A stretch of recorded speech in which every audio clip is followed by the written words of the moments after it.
Welcome to this amazing series where we're going to learn how to build an e-commerce project.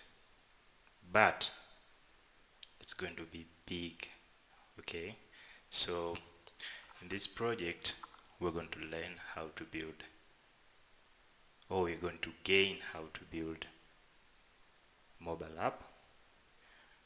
We're going to learn also how to build web app, and all in all, we're going to learn also how to build APIs, that can be consumed by our mobile app and our web app. So this is going to be a very interesting project. You're going to learn a lot of things. You're going to learn about tricks, tips, and couple of techniques to make sure our software are well performant, well organized, that can help to serve a real purpose out there. Okay, so this is not only just an e-commerce, it's going to be something that you learn how to build different pieces from the backend to web, and how are we going to connect all of those to have something, or by the end to have a meaningful or a functional software. So this is something that you will not always get for free. They will charge you a couple of instructors to teach you these real world challenges, real world examples of how do we make sure we have a very professional software. So welcome, just hit the subscribe button and you will continue to receive great content along the way. I promise you, you're going to learn a lot of things that you won't get them in an easy way like what I do here. Okay, so this is for anyone. It is not entirely that you have to have a fully understanding of how software in general work. You can start watching these videos and you start to understand, and you will start to use this kind of techniques on your own project. It doesn't mean necessary that you have to have an e-commerce project, but we are using this to see how do we connect different component, how do we connect different things in the end to have something that is fully functional. Okay, so these are the technologies that we're going to use for the both three section. So from the mobile, we're going to use Flutter for building hybrid mobile apps that can work on Android and iOS, web, desktop, Linux, Mac, all of those. And then we're going to use Block. It's a state management that help us to manage state across our app easily by making us separate business logic from the UI. So it's a very great thing that you need to master, because a lot of big projects out there, most of them are using Block to manage their state in a professional way. Okay, so we're going to use also Freezed. Okay, so you can see here, this is just for code generation, meaning it can help us to improve productivity, improve and give a bit of it, helping us to develop pretty quickly by giving us some of the method that are really necessary, and if without Block you have to write them by yourself. You're going to see how it's going to help us to develop quickly. And then we're going to use Hive for offline data storage. So we're going to see how to configure Hive, how to store data. For example, in our scenario, we're going to use Hive to store user. We're going to use Hive to manage cut, so that when user is offline or he closes the app, you will also, when he comes back, so you'll also be able to see all of the data that or all the product that he added to cart. So you don't have that, so meaning the data won't be lost because we're going to use offline data storage, and we're going to use Hive to help to manage to handle that. And then on the back end, we're going to use Nest. It's a very, very interesting package. It's a framework. It's a Node.js framework. Very good. Help us to build very, very scalable and efficient systems. So you're going to see it enforces us to build very, very scalable by giving us some kind of a boilerplate that it forces us to, or it give us a very, very arrangement, I can say in a very simple language, arrangement that help us to have that software that can be scaled very easily, that can scale very easily. Okay, you're going to use also MySQL for storing those data. You're going to use Prisma for manipulating database and all that. You're going to use JWT for authentication authorization. On the web, you're going to use React. We're going to use Material UI to give us quickly components that we don't have to write CSS or anything to help those kind of component. So Material UI has already helped those kind of component that we need, the common ones, patterns, tables, dialogues, and all of, we're going to see there's a lot of component that are ready, so you just import them and then you can use them according to your needs. We're going to use Zustand for state management,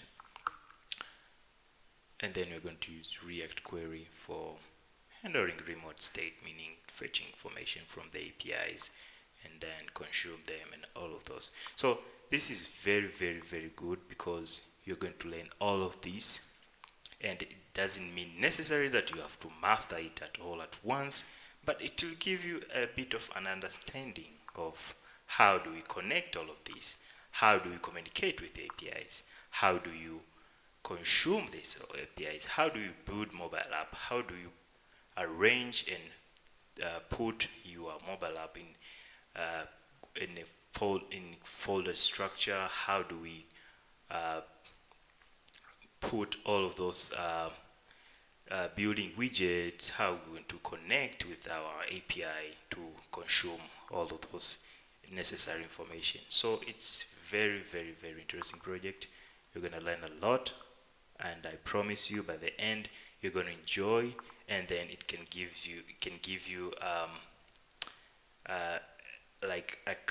it can encourage you to build this kind of softwares, to use this kind of technologies, to have something that is very, very professional and very, very functional. Okay, you don't have necessarily to know all of those, but you can look at the videos, see how things are connected, see how we implement stuff, and then later on you can come back, and once you try or you want to build a certain project, you can come back and get some kind of a reference. So in the end, and also you can build software, you can build full functional software from the backend to mobile to web. So hit the subscribe button and enjoy.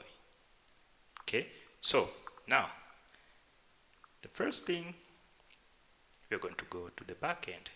We're going to set up, configure everything that we need, and then we're going to continue to build this e-commerce project, and we're going to see all of the necessary things that we need in order to make sure our e-commerce works in a way that we all understand and we all anticipate that an e-commerce has to have this and that and this and that. So we're going to see that. Okay, so let's move to the backend side and let's start building this beautiful, beautiful project. Okay, so I believe there are a couple of people don't know about NestJS, so let's go through and what is it? What is all about NestJS? Okay, so this is their documentation, and there are a lot of things here that you can learn after watching this series, of course, and you will be able to understand a lot of things really quickly because you're going to learn a lot of things from here. So what I will teach is most of them are available here on the documentation. Okay, so NestJS is a framework for building efficient, scalable Node.js server-side applications. Okay, so they make this framework and then they enforces a couple of things to ensure that it is scalable and also it's very easy to maintain, testable. If you've worked with Node.js, you will notice a couple of things in terms of you'll have to use a lot of force to arrange your folders, arrange your to have an architecture that can help in making sure even if your project grows, it can still be maintainable. So with NestJS, everything comes out of the blue. They handle a lot of things for you. You only focus on the implementation. You only focus on the feature side. Okay, so that's the good thing of NestJS. You will have from the start a good architecture, a simple but an arrangement that can help you to add more features as you grow, as your project grows. And that's a good thing that NestJS has gained popularity in terms of building APIs. Okay, so now I just want to show you something here. You need to have this NestJS CLI, so you use npm global to install this, and then you will use nest new, the project name. Okay, so I've already created that. Okay, so this is a project, it's called shopping API. So this is where we're going to build APIs, and then mobile and the web will consume those APIs. Okay, so I'm using PHP Storm. You can use any IDE of your choice. That's not necessary for you also to use PHP Storm. Okay, so now we need to configure and set up a couple of things before we start implementing an endpoint and all those stuffs. Okay, so as I've said, on the back end, we're going to use NestJS, we're going to use MySQL database, and we're going to use also Prisma to give those kind of capabilities to interact and manipulate those databases and get all those kind of information that we need. So Prisma help us in that, and we're going to see how Prisma makes our development kind of bit easier to, instead of using SQL, and you have to know SQL and all the stuff and configure the schemas for the different modules. Okay, so now we need to, so after creating Nest, after I showed you, you have to use Nest new to, after installing Nest CLI, you're going to use Nest new and then write the name of your project, any name. Okay, so what we need is, first we need to do some database setup, because we need to make sure that the database is ready before we interact and add all those kind of features that we need. Okay, so the first thing to do is to use npx, okay, and then Prisma in it. Okay, so this, it will initialize Prisma and give you those kind of configurations that are needed for you to start to connect the database and all those stuffs. Okay, so you need to init Prisma, and then we will see what it will do for us, and then we can continue as we go. I don't know why it's taking so long, but it's okay. Okay, so should I pause or should I give it wait? That's okay, it's okay.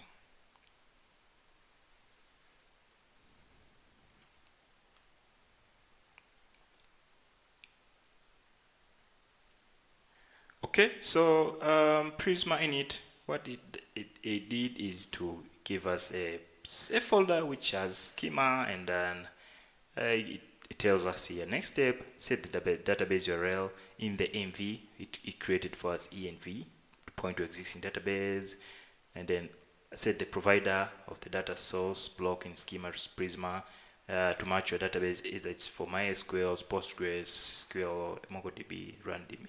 Okay, so let's continue, because we're going to do all of that, so we don't need to. Okay, so the first thing here, because we're going to use, for us we're going to use MySQL, just you need to say here the provider is MySQL. Okay, and before, you need to make sure you install MySQL Server, I think Community Edition, and configure all those, meaning the username and the password. Okay, and then I think in Mac it's going to be always the server is going to be always active. I think even in Windows there's some server running also. You can see those on Task Manager and those stuffs. So once you configure MySQL, make sure you know your username and password, because you're going to need to know that in order to go in your database and also configure and see all those information. So we're going to use MySQL here. But if you're going to use Postgres, it's simple. Just put the Postgres here. And the next step is you need to go to database URL here. And this, the good thing for those who are using Postgres, you're going to have this kind of format ready for you. Just import your password and the username. Okay, so for us we need to say okay, no, let me do this, because we want to do it quickly. Here we're going to say MySQL. Okay, MySQL, and then here put your username, put your password, and then for localhost, I'm not going to put here, but I will put them. Okay, so here 3306, this is the port that MySQL use, and here for MySQL you just provide the name here. Don't worry, even if you didn't create this database, once we do all those schema stuffs and migrate this, they will create for the database will be created for you by default. Okay, so here put the database. I'm going to say shopping. Here put the username that you use to normally we use root. Okay, and then at localhost, opening port that, and the password. Here put the password. Okay, and then once you're done with that, I think this will be that's be good to start. So remember that always start with Prisma in it, and then if you don't have Prisma, it will ask you to install it and all those stuffs, and then you can make sure you have MySQL server on your local machine. Go to the MySQL website and download the community edition, which is free, and then you will have there MySQL workbench and MySQL server and all those necessary things that you need in order to develop and interact with MySQL. Okay, so now remember the format here, and for MySQL it's default as here it's in Postgres, but for MySQL you have to configure this. Okay, and that's good. So now the next step here is to write our schema. What do we need on e-commerce? Okay, so we are going to see how to write those schema, and then Prisma will help us to create those using a native SQL language for us. So we don't need to know anything about the SQL language for creating database and all that. Okay, that's the beauty of okay. So we need to define our schema. Okay, so the first thing we're going to do is we're going to define user. Okay, so we know in e-commerce we have product, we have checkout, meaning we have orders, we have also user. So in order for a user to submit his order by selecting the product that he wants to be shipped to his address, we need to know which user. So that's the first thing. Okay, so in here what we're doing is we're defining the user. what does the user contains of name, email, password, whatever. Okay, so we're going to add those. So we're going to keep a very simple information. We're going to store very simple information, few information, I mean, for a user, because in the end, we cannot know if the user, we cannot know what product he ordered. We need to store the information of those orders and the product to a particular user. So the user, before adding product to cart and submitting, we need to know which user. So that's why we need to define a schema for a user. What are the information that are needed in order to say this is a valid user, and then we can use those information to ensure that it can interact with the application and it can get the product that he ordered. Okay, so here in schema, what we do is we say this is the schema for user. Okay, and then the first thing we know, we need an ID, and because we're going to keep it int, remember one thing here, we are using MySQL. So there are a couple of things that are available on MySQL, but they are not available on Postgres or MongoDB. So those kind of things you have to understand. Okay, so also you have email. An ID will be auto-generated, as we know. You don't have to do that. The MySQL handle that for us. Email must be unique. And also we have a password, meaning he has to log in for security reason. So we need to make sure we have that password so we can, encrypt it and store it on our database. Okay. And also we need a name. I think we are trying to keep things very simple here. Okay, but yeah, I think you'll have an understanding here. Be virtual, meaning it's a string, but it doesn't has to not to exceed that. Okay, and then we have created at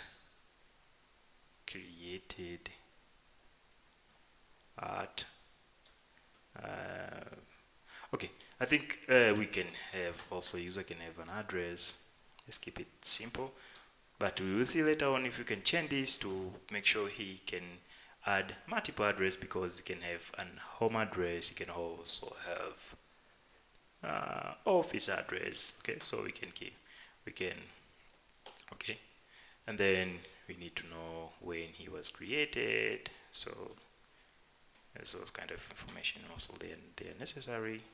So and this and then updated at, okay, updated at, it's daytime, and then we have this called updated at. Okay, so this is a type, and this is kind of helper method that are available for you to configure this. Okay, so in MySQL we also have varchar, you have daytime, you have auto increment with I think there's a primary key, auto generated. Back in the old days, there were no such a kind of things like this. So you have to go on the MySQL. If you're using PHP, I remember you have to go and start the database, say the name of it, define its type, UTF, and then go to one, create a table, say what kind of information are available there, write the type, all of that. But with the advancement in technology nowadays, we can, so with Prisma it helps us to handle all this. Okay, so what else, what next? So after defining a simple model like this, you go to your terminal and then you need to migrate this. So what Prisma will do is we write this for you in that language you provide, and then you don't have to So user, you can call anything user model. So you say Prisma migrate dev, and then you specify the name of that migration. Okay, so what it will do, it will create for you this in the language that authentication failed. Okay, I didn't put the password. Anyways, no one can, I don't think if people can hack me. Anyways, let me put, I forgot this. Okay, 1 2 3 4 5 6 7 8. Okay, so remember this is the password that you configure once you when you install the MySQL. So I don't know, will I change this? I don't know. Okay, so okay, now let's run this again.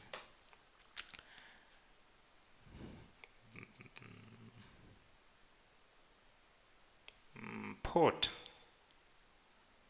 I think. Oh, what did I miss here? Okay, so 1 2 3 4 5 localhost. What's wrong with me? Localhost port 3306. I think this is good. I don't know. So okay, so you see this is a schema that you need to ensure it's in well formatted. Okay, so now it works. You can see here your database now is in sync with your schema, run generated. So that's it. So if you can go to, I think here in migrations, and then this migration which we called user model, you can see what it did is create table user and add this old native SQL stuffs. You don't have to know, they help you to not need to know this, but if you are for back in the days, you will know how to use to create the table and add this. Okay, so not null, not null. If you say null, it's going to see, you're going to see also, well, how do you put null, not null. Okay, so this is good. So so you have to remember by this, it means your database is ready. Okay, so I'm gonna show you one thing. I'm using this Beekeeper Studio to interact with my database. User say root, and then the password 1 2 3 4 5 6 7 8. Test, good, connect, and then here this one, shopping. Good. So it has already this information. So we will see once we create one user, the information will display here. So this is good. It means the database, everything is okay. Okay. So now let's go to start to see how to interact with our database and store information, retrieving information, and also going to see how do we do authentication with the help of JWT and all of those interesting stuff. Okay, so I'm going to close this. I'm not going to use it much, but it's okay to start with. Okay, now okay, so let's see, let's go on to continue with creating. How do we create a user, how do we store meaning that information to database, and all those kind of necessary authentication, login, and all those. Okay, we are going to see how to create user, do login, and sign up, and all the authentication. Okay, so I wanted to show you something here. Okay, remove that. Okay, so these are the packages that we're going to need. Okay, we're going to start with bcrypt. This is necessary to encrypt the password, because we don't have to store the 1 2 3 4 5 6 on the database, right? So we need to do some couple of encryption and store that, and then we're going to use also that bcrypt to do some comparing, and if that data password is the same based on the input coming from the user. Once he write, you see 1 2 3 in the UI. Okay, and then because we are using NestJS by default support TypeScript, so you're going to also to add types. Then you're going to use passport for this is going to help us for in authentication, all those stuff. We're going to use passport strategy to manage all those kind of things we're going to see, and also JWT to assign, verify. So passport will help us a lot. And then you're going to use class transformer and class validator. So these are we use this in NestJS to validate the incoming request, the request that is coming from user input. So once you say you need a name, then the user will write a name. If you need the first name, last name, email, the user will write that on their field, on the text form field, and then he will submit. So those kind of information we need to validate for security and ensuring there's no malicious stuff happening. So these class transformer, class validators, they will help us to validate those requests before processing them. Okay, so we're going to use that. So just hit enter, so this can be installed, and then I think we are going to continue with the journey.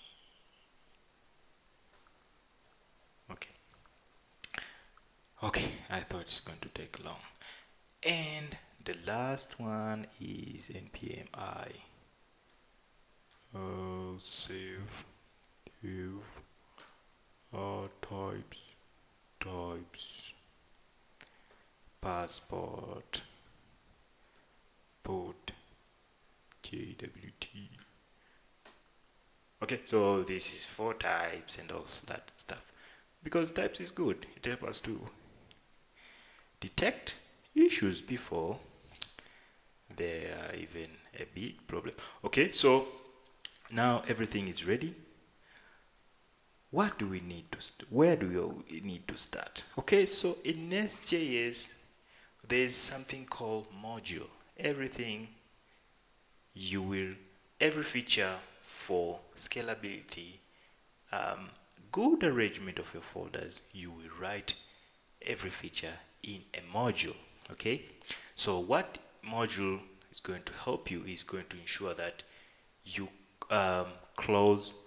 write your feature in a specific, like say, file, and then a folder, and then if another module needs to interact with your module to have those kind of information or to share some stuffs, you're going to export stuffs, and the module that needs information from another module, we need to import that module to get that stuff. So this is the beauty of NestJS, because with that they help us to ensure everything is well organized and well arranged. Okay, so you can see here NestJS by default has an app module. So here, anytime you add a feature, you need to understand if that thing needs its own module, because not everything needs its own module. So you need to understand that, and you're going to see. So by default, Nest create app module. This app module will import all the modules that you generated, and this will be a starting point, okay, an entry point, and make sure, and then so any module that you create needs to be imported here, and then and at any other places that you need. But you're going to see slowly, and you're going to gain a bit of an understanding. Okay, so this is an entry point, app listen on port 3000, it create app module and bootstrap. Okay, now in a simple way, how do you create a module? Okay, so module you create with the help of NestJS CLI. Okay, so if I say nest generate resource, I'm going to show you. I'm going to explain to you. Okay, source. I can write source. My God. User. Nest G is for generate and resource. So it's saying what transport layer do you use? it's a simple REST API, okay? We're not going to deal with GraphQL for now or microservices. Would you like entry point? Yes. So this is going to create all entry point, meaning add, create, read, update, delete for you. Okay? And then, so we're going to see this. I use this command a lot. It's very nice. It helps.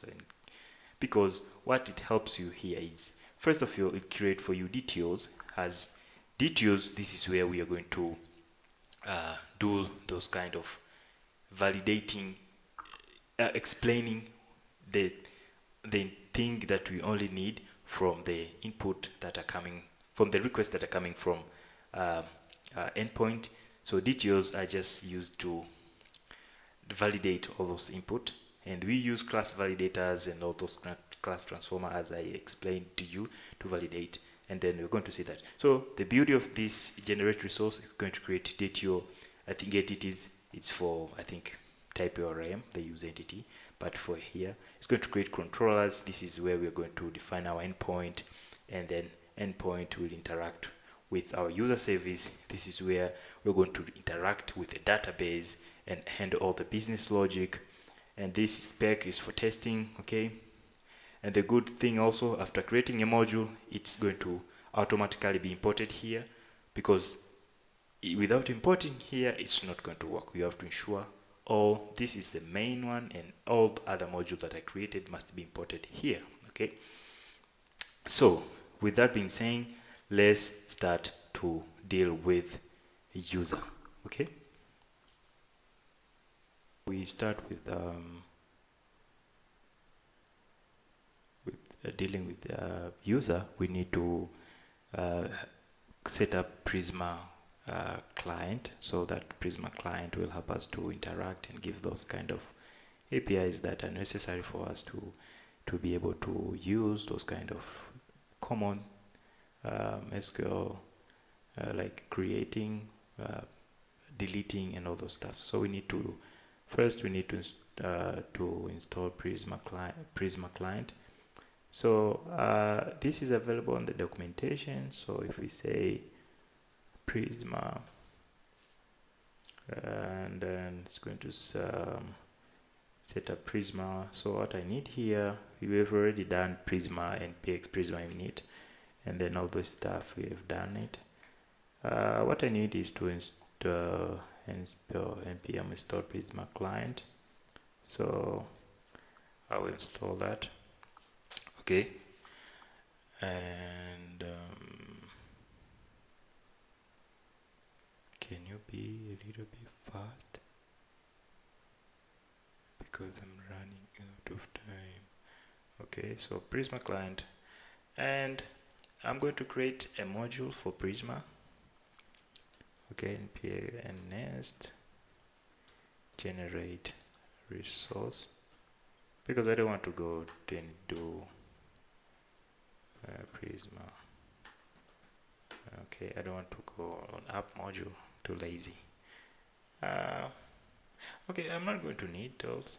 Okay, and what I need here specifically is in Prisma module, Prisma service, I need this. You use Prisma client in your NestJS. You are now able to send database query with Prisma client. If you want to, okay, no. When set up your NestJS, you will want to abstract away the Prisma client API for database query within the service. So I need this. So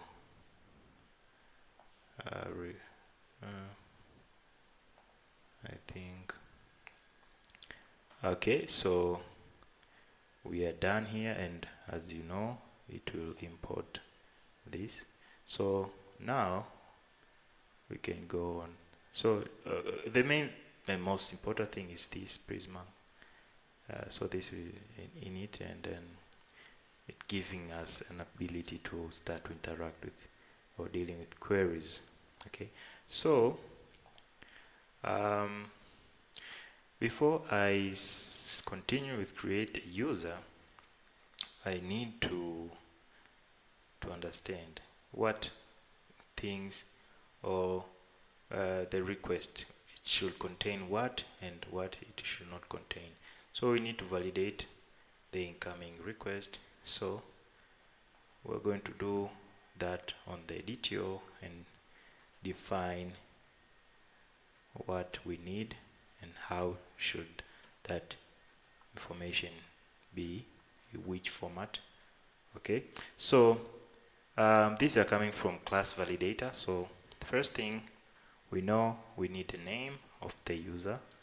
Okay, so we're going to say a string, and then we need his email, and is not empty. We need to, so what we're saying is this information should not be empty when you are receiving those requests. This kind of information should not be empty. Okay. I'm going to have issue with ESLint. Okay, ES, and also is string. Okay, and then is not empty, or password. Okay, password string. Okay, and also is optional. Okay, and also is string. Okay, and then address. Okay, is a string. I don't know why you're giving me headache, ESLint. Okay, so what is happening here? Name, this we will see when we are submitting this kind of information. DTOs are responsible to validate these and ensure that they are correctly, okay, and they are in the format that we need. So when we say it's a string, we are meaning that this information should be a string. It should not be empty when you're submitting it. The email is supposed to be an email. So all of this, you will see there are a lot of things in class validator. I think if I can show you class, if I don't know, class validator, NestJS. So I think they have their GitHub, I think. Yes, if we go NestJS class. Okay. So a lot of things. Just go on the documentation and see a lot of validations you have. Okay, min length, max length, so all of this. So just go to their documentation and all they do this npm section, and then you can learn a lot of class validation. Very good, they're very good. Okay, so after done here, we need to go now to a user service. Okay, because here now we're going to see how we're going to interact with the database and then get all those information. Okay, so that's good. The good thing of Prisma, we're going to constructor Prisma service. So how this is going to work? We need Prisma client. So with Prisma service, we're going to have that Prisma client, and we're going to have capability to deal with queries. But we need to do this. First, we need to go to Prisma, and then we need to make sure we export Prisma service. This is how we interact with other modules. So as I explained earlier, we're going to deal a lot with module, and when we need a certain, like we need Prisma service here, okay? So we need to go to its module and export this Prisma service because we need it. On where do we need it? We need it here on user module, okay? And also on user module, import that Prisma module, okay? It's in form of array, meaning you can have multiple module here. Okay. What is it? Okay, sorry. Okay, so this, of course, we are done with it. If you need anything, let's say if you need this user service in another module, export this user service. In that module, import that user module. So this is what we've done. We imported the Prisma, we export the Prisma service, and then in the user module we import the Prisma module. This is a good thing of NestJS. They help you to separate things and giving you the capability to interact with one another. Okay. Okay, so now let's go to user service. We already have this Prisma service, so we're not going to have issue because we import its module. Okay. We are going to start with seeing how do we create that user and store that information to the database. Okay, and then we're going to continue with other stuffs. Okay. In NestJS, after creating a module, as you've seen, we have three things. We have a controller for it. This is where we're going to deal with HTTP requests and all those endpoint. Okay, we have its own module. This is where we're going to import any module that we need to interact with. And we also have we have services. It can be anything. It can be user service, it can be product service, all those. But in service, this is where we're going to deal with the business logic. This is where we're going to create create something that depends on the business requirement. So here we're going to interact, because we're dealing with backend, of course, right? So here we're going to interact mostly with the database, whether it be Postgres, whether it be MySQL, or any database. So here we're going to interact with database, manipulate that database, and get the information that we need. Okay, so in user service, we need to, first thing we want to create that user, because you cannot log in if we don't have that information on that database. So you need to sign up. Okay, so what we're going to do here, we are going to start to see how do we interact with database. First, put this as an async and explain to TypeScript that this is going to return us a user, and then it's going to say because we install a Prisma client, it's going to give us it knows that we have user. Okay, so not from entity but from client. Okay, good.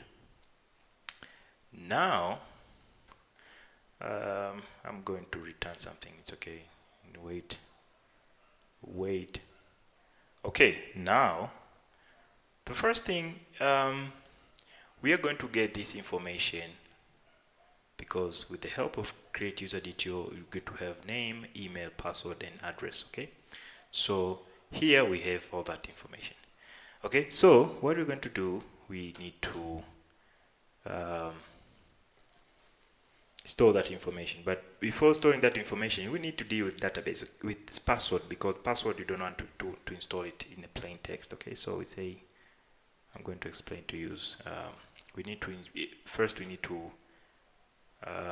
import all as bcrypt bcrypt. Okay, from bcrypt.js. Okay, import all as bcrypt from, I think it's correct, bcrypt.js. Okay, so now we're going to say await bcrypt. Okay, .gensalt.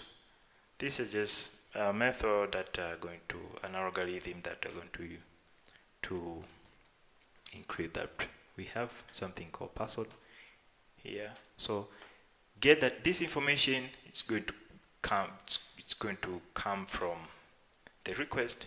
Okay, the user will give us this information, and bcrypt.hash create user dto.password, then use salt. Okay, so this is just an algorithm that's going to ESLint you're going to give to. Okay, now, okay, so I know,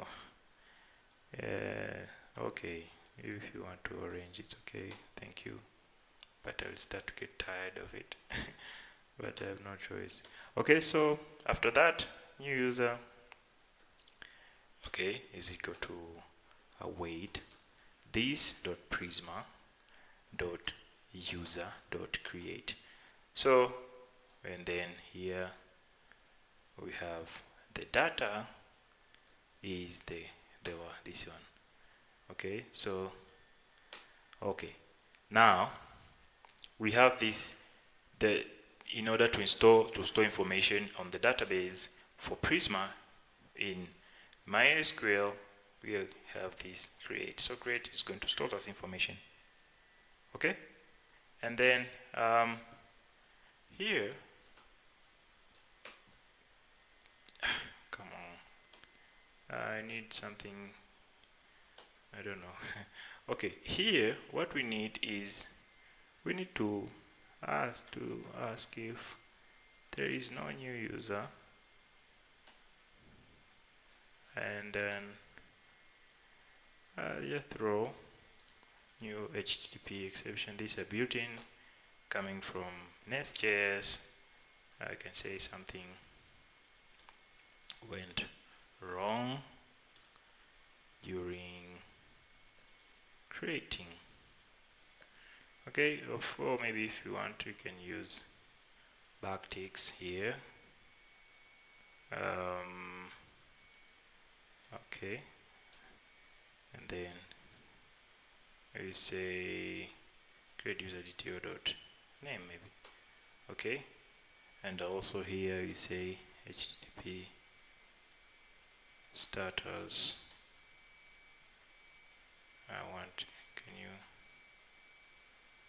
We have a lot of things here. Not found, created, bad getaway, bad request, continue, found, no content, implemented, payment, processing. So these are all coming from Nest. So there's this built-in exception that we're going to use, but we're going to use not found. Okay, and here it's complaining. Okay, I think these are all ESLint stuffs. So after that, delete this password that is coming from that, and then return for that user. Okay, so this is how we here it's complaining. Okay, fix it. So this is how we create a user. First we encrypt this password and making sure it's not in that format that is coming from the request. Then later on, of course, we're going to see how do we get those and compare for when you go to login. And then here we create that user with the help of Prisma client, and yeah, okay. Then if this user is not created, then we return it and that, and then we delete the password because we don't want that password to be returned. Okay, okay, that's good. So that's the first part. Interact with the database. Okay, the next part, you need to go to controller. So before going to controller, I want to go here in main and explain to you something here. Okay, so in order for our DTOs to work, meaning to handle those kind of validation, we use something called global pipes, and then we say new validation pipe, and whitelist. I'm going to explain to you. True. Okay, so what is happening here? All those DTOs, they will validate those incoming requests, and they will throw an error if anything happen. If anything is not in the format that we defined here. And what I've done here, when I say whitelist true, ignore anything that is not defined in our DTO. So don't process it, don't go with it any further, just ignore it. Deal with only the information that I have defined here on the DTO. So what I mean by that, it means on the DTO, validate a name if it's a string and it's not empty, validate email, password, and address. If there's anything coming that is not here, don't process it. Okay, so after that, let's go to controller and also explain a bit what is controller and see how can, if we will be able to process and create the user. I want to configure something, but it is not necessary to do it, but I usually like to, there's app.set global prefix. I want all my endpoint to start with API slash that endpoint. Okay, so it's not necessary, but you can do it. So here what I've done is to make sure every endpoint will have the slash API and then the slash the endpoint of that particular. Okay, so now we need to go to user controller. Okay, so a controller, meaning this is where we deal with HTTP issues. We are dealing with getting the information that are coming from the request and process them, and then we'll send that to user or any particular service, and that service will handle the rest by interacting with the database and all that. So these decorators, okay, so meaning that's why NestJS is so good, because it just adds this post, then it automatically will handle the post request and all those things. You don't have to do it. Normally you'll do a lot of boilerplate when you're dealing with Node.js and Express. Okay, so I'm here, I'm in user. I want to create that user. Okay, so I don't need to interact with anything here. I'm going to get that information from the request, and then I'm going to send it here by starting with slash user. So user, that means an endpoint will start with slash user. So make sure that if you add anything here and say info, it means there'll be use API slash user slash info. Okay, but it's okay to. Okay, we will see of course a couple of the examples. Okay, so what I need to make sure before testing this is to, you can go to package.json and see this is going to start in the watch mode. I usually like this one, so it will do all those real-time stuffs. So what I do is run npm start dev. Okay, I don't see start dev. So it will run this project, it will open the port 3000 for us to listen. So here it's just normal logs. We because of I add the prefix API, so everything will be starting API slash user slash that. And I'm using Postman, so let's test this user and then go to row and then start to add that. So we have name. This usually should be based on this DTO. Okay, name. And if I say name is, let's test this and you will see we have name, we have email, 1 2 3 4 I'm testing stuffs. Okay, don't worry. We have password. Okay, I'm just random doing stuffs here first, and then you're going to see we have address. Okay, good. Now let's hit send and see. What is this? Oh, it's post. I was confused. Okay, so here is validating this request, and it's explaining to you name must be a string, you put a number format here. Email must be an email, you put an string with this no format. Password should not be empty, password must be a string. Okay, so it's validating because here, okay, so let's correct this and not waste time with it. So let's say John at gmail.com, name is John Doe, password 123456 12347, address, let's hit this. Address is not necessary, so what it did is create that user on the database and install this information. So if we see on the database, if that information is really processed and stored, we are going to use Beekeeper Studio, and then 49 minutes ago, I think this one.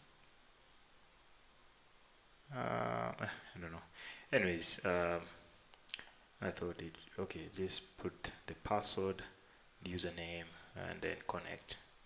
And then if we go to shopping and then do a little bit of refresh, you have this information. So the information of that user is already stored in the database.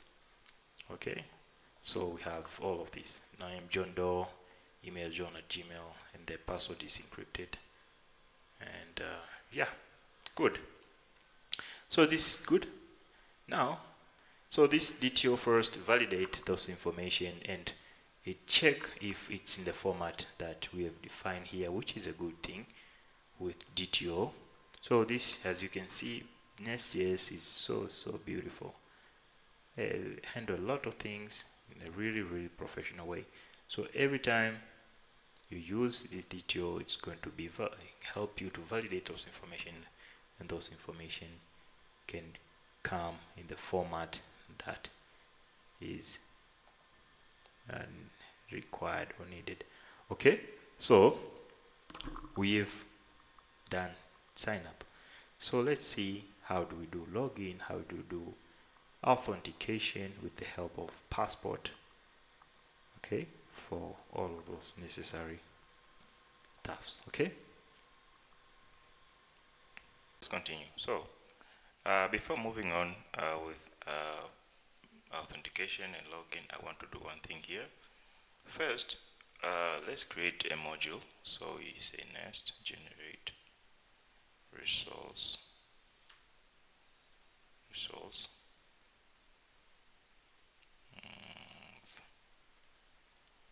Okay, it's yes, transport layer, the REST API. So I'm creating this module, auth module, and then that module will be responsible to handle authentication, creating, dealing with JWT. Okay, so I want to do one thing. I want to move this logic of, I want to use auth endpoint here to do sign up and sign in. So what I will do, I will go to auth module. I will import user module because I want the service. I want to have access to the service class, so you need to import that. And I will make sure on user module I export user service. Okay, so this is how it works in NestJS. It makes code clean, and you will only import a module that you think you need to have to corroborate or handle other stuffs. So what I'm doing here is user service will be responsible for data manipulation and interacting with the database for the user part. But in auth module, this is where I'm going to create those endpoint for sign up and sign in. Okay, so what I will do, I will go to auth service. I know I have access to the user module, so I'm going to have access to user service. Okay, user service. let's call this, and then user service. Okay, and with that it means here I'm going to say I want create can I go here and then just take this just copy this okay, let me copy it here and then let me here till here. What's wrong? I didn't copy it.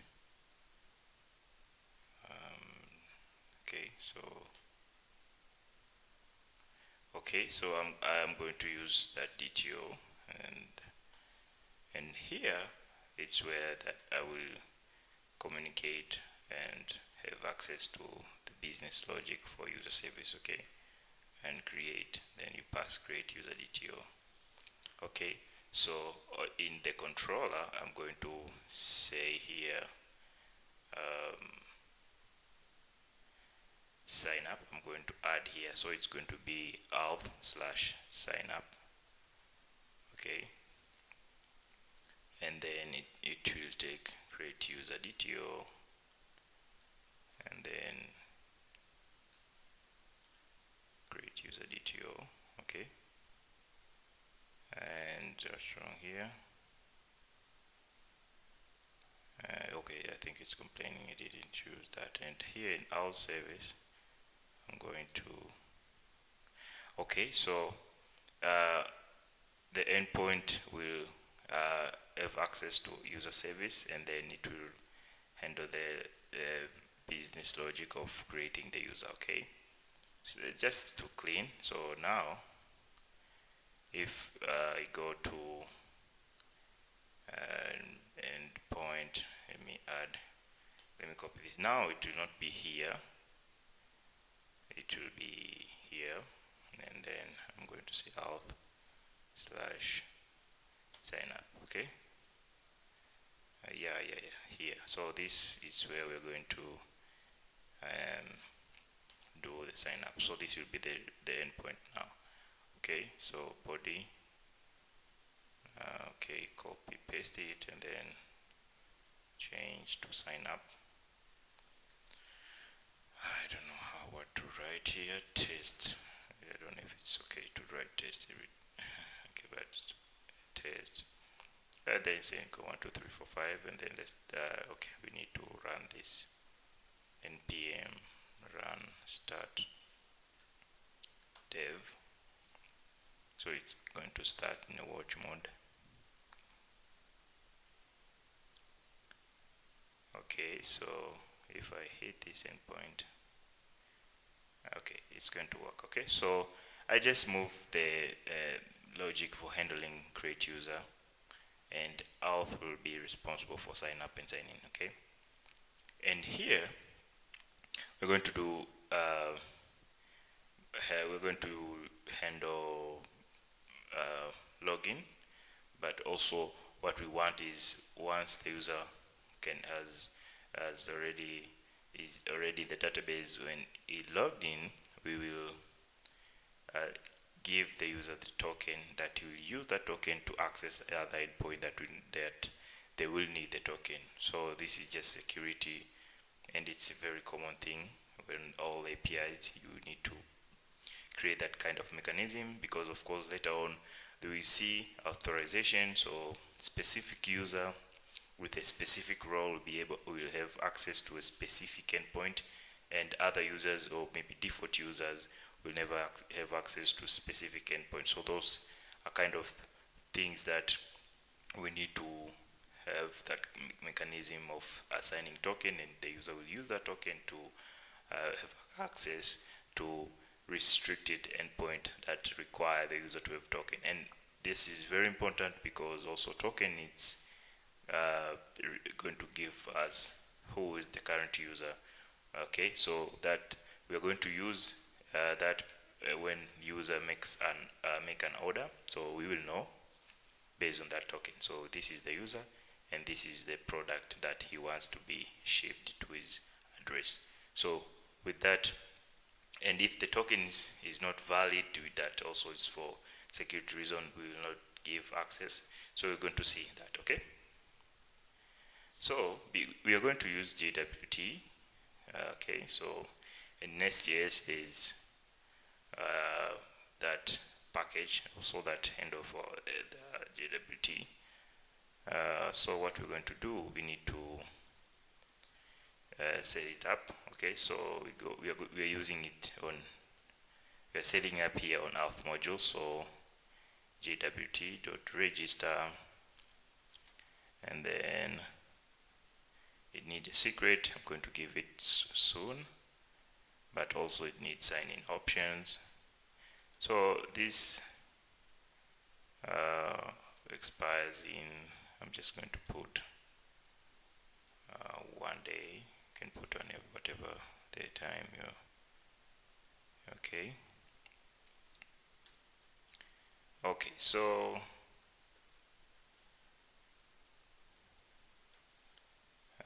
the secret, I'm going to create a simple file here, and this secret is used on our side for having the ability to validate. And okay, so I'm going to create a TypeScript file, then I'm going to call auth. But make sure this file is not on your source code, meaning it's not going to be in the repo. So because once someone will have access to this file, you can know the secret, the secret key or the secret password that you are using to authenticate tokens. Okay, so constants secret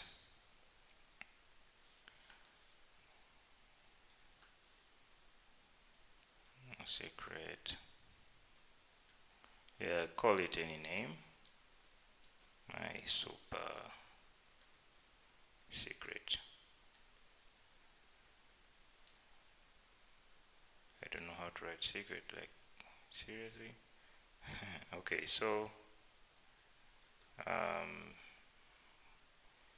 ESLint, and then okay, so here on auth module the secret will be from auth constant.secret. Okay, now we're going to see how to use JWT to create the token based. That token will have the information of the user, and we can see also how to validate that token with the help of Passport. So what we need now to do is to do login. Okay, so in a simple way, login means we will need email and password. That will be the request coming from our user, and then we will verify and check if that information is available in the database. And then after that, we will if the information is available in the database, we will use JWT to assign the token. So we will use those information to create a token, and that later on we will use Passport strategy to validate if the token, meaning verifying it, and then also to decode the information of that user based on the information that we provide. Okay, so what we need now is we need to go to user service and create a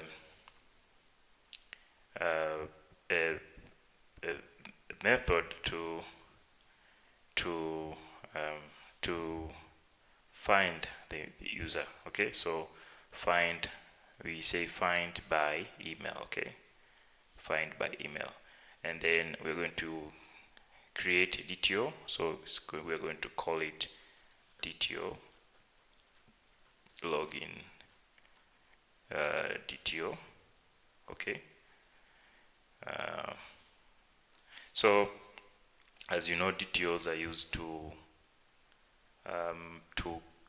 validate the information that is coming from our request, if it's according to okay, so if it's according to what we have defined here. Okay, so create a TypeScript file and then call it login DTO. Okay, this is for Git stuffs. So export a class, okay, and then call it login DTO. And then what we need for this request from our request is email and password. So we need to make sure the email is email and also it's not empty. So the request for the email should not be empty. Okay, string. And then also we need a password, right? And then so it says a string, and also it's not supposed to be empty. Okay, and then password. Okay, that's all. It's not empty. These yes stars, they're gonna kill me for sure. I think I have to configure these to format on save, but anyways. Okay, now let's go to user service and then import these, and then let's interact with database to check if this information is available. Okay, so no, I'm not debugging. So now we need to go to database. We need to const user. Okay, so this is await.this.prisma user find first. Okay, so meaning find the first, and then where. So these are just more of queries and manipulating those database and retrieving the information that we need. Okay, is equal to login dto.email. Okay, what is it? What did I open? No. Okay, so find first where email is complaining what? Really? Anyways, okay, so if no user, and then just throw new HTTP exception. So this exception, they're available on Nest. So user, of course we are keeping things simple, but we will improve this. We will have more custom errors that, so this it will be a breeze for front-end part. So when there's an error, there's a proper format, and so it will have the front end not have issues to catch those errors and displaying to our user. Okay, so now return the user.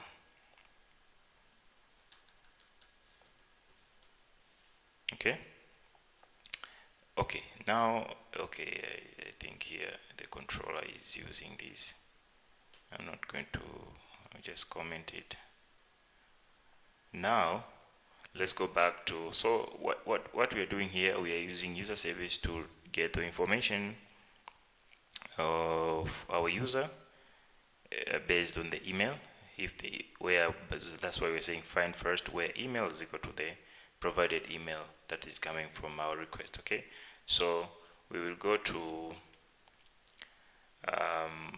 auth service, and then here we will create a method of login. Okay, so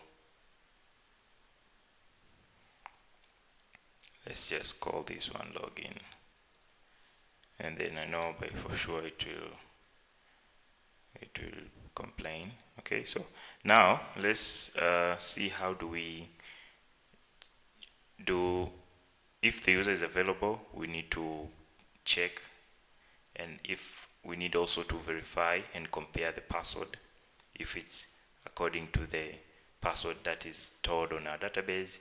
And if everything is okay, we need to create a payload, and then we use JWT service to sign that payload, and it will create that token for us. So that token, we'll be using it all over our endpoint that may require the token in order to access that endpoint or get that response based on the particular endpoint. Okay, so also then we will create a passport strategy that will be responsible for verifying that token if it's valid, meaning if it's not expired or any kind of invalid token. And after that, we will decode that information, and then we will be able to get the information of maybe an ID. If we pass an ID, we will see if in email, and we will use those information to all of our endpoints that may require the token or may require a particular ID, which, for example, in creating order, we will need to know which user. So the token will help us that, and we will use also guards. We will see what are guards in NestJS. That will help us a lot to validate and give access to particular endpoints based on the specific conditions. Okay, so let's continue. In quickly. Okay, so sync login. We need login DTO. Login DTO. Okay, and what we need. Okay, so here, what's wrong here?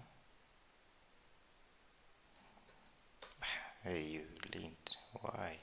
Okay, so we need to check. We need to make sure first the user is available, and we have that service also from user service dot find by email. We pass the login DTO. Okay, and then here we are checking.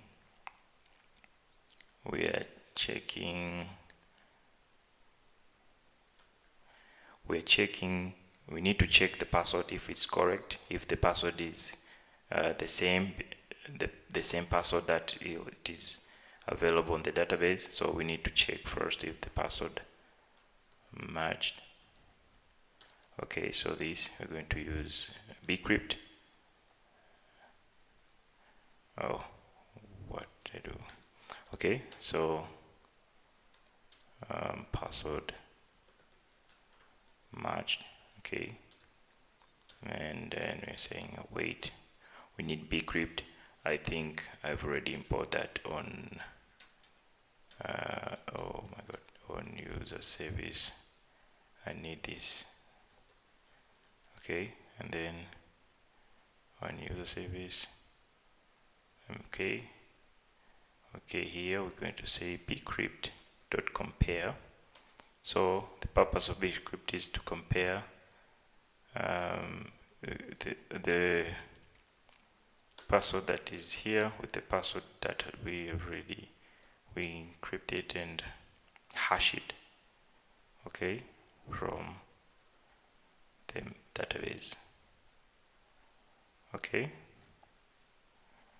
and then user.password, and then what we're going to do here is if password matched, and we need to delete user.password.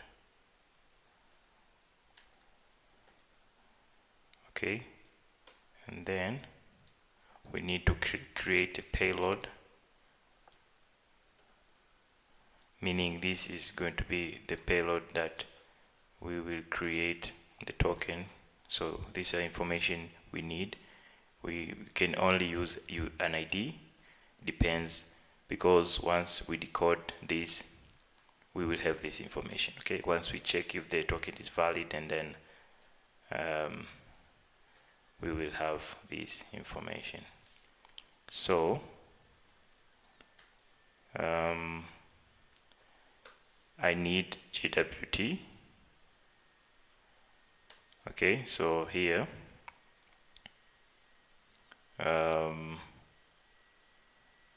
if the password matched, okay, else we need to throw new unauthorized, meaning unauthorized exception password does not match. Okay, that's good. Here, fix this lint. So this payload, we will use it to create the token. Okay, sign the token. So we need JWT, okay, service. So private JWT service, okay, JWT service from Nest JWT, okay, and then I need to make sure I configure this because it's a problem. Okay, now what we need is to return the user. Okay, so this will be the user, and also access token. Okay, once everything is working fine, okay, once token, and this token, it will be the JWT token dot sign payload. Okay, so this token will be based on the information that we supply here, the payload. Okay, so this is now is good. I don't know what's going on. I think a lot of ESC issues here. Okay, now what's happening here, we're checking if the password is it's correct, and then we are deleting the password, and also we are assigning we are creating a payload, and we're using JWT to create the token based on the payload. So the next step is to create a JWT strategy, which will be responsible to verify the token and also validate and decode those information that has been created. Here we need to remove this find all. Of course, we're going to write it. Is to create that JWT strategy, and then we will see how it's going to validate and verify this token, and also decode the information, which will be the user ID and the email. Okay, so let's see that. After creating this payload and use JWT to sign that and create the token for us, this is going to be our response. We're going to get the user and then access token. Okay, and what I've done here is I've created this JWT strategy. Okay, so we're going to use passport strategy for the purpose of verifying the token and also decode those information and return that to us. Okay, so it's going to verify the token if it's valid, if it doesn't expire, and also it's going to decode those information and then return to us the user ID and email. So this information will be available from the token. Okay, and we're going to use this. You can put only one user ID if you need, but you can add a lot of information here that you may think it's necessary to have them once the token is valid. Okay, and this JWT strategy, you need to add it here on provider. Okay, that's good. Okay, so what we need to do, there is one thing I think I need to explain. I've added the payload here. It's just an interface. It contains user ID and email string of type of string, user ID of type of number, and here on auth service I need to say as active user data. Okay, so what's going to do here is going to create this and put it as an active user data, an interface, just for type safety. I don't think this is going to be an issue, but let's see. Okay. Now what we need to do is we need to go to the controller, and then let's just copy this, and then let's say login, and then we need the login detail here also, and paste it here, and then here is for login, and then we're going to put it here, and we need to test if everything is working fine. So we need to go to, we copy this, then paste it here, it's a post, and then it's a login, and then here in body it's a row. We need to add, we need email, okay, user at email. I'm just putting randomly things to see first if everything is working, and then password 123, and the oh yes, put it login. Okay, change the name, see if everything is working fine. The port is listening now. Let's hit this and see, user not found. Oh, I forgot to test that email. If test that email, I don't know what I put. I think it's John. John at Gmail.